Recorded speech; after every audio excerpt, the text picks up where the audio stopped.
প্রিয় বন্ধুরা, আজকে আমি মিষ্টি কুমড়া গাছের 1G কাটিং করব। যারা লাউ, মিষ্টি কুমড়া, চাল কুমড়া এ ধরনের সবজি করেছেন তাদের জন্য এটা খুবই গুরুত্বপূর্ণ একটা ভিডিও।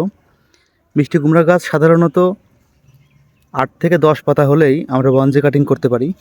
এখানে দেখব এই গাছটার কয়টা পাতা হয়েছে। এখানে দেখতে পাচ্ছি 1টা, 2টা, 3টা, 4টা, 5টা, 6টা, 7টা, 8টা। এই গাছের 8টি পাতা হয়ে গেছে। আমি 8টি পাতা রেখে এখন এখান থেকে এর কাণ্ডটা কেটে দিব। এই যে এভাবে এখান থেকে যে কেটে দিলাম, আমি কেটে দিয়ে আমি এই কাটা অংশটিতে হলুদের গুঁড়ার পেস্ট লাগিয়ে দিব। এই যে এভাবে, যেন এখান থেকে কোনো ছত্রাকনাশক, কোনো রোগ আক্রমণ করতে না পারে।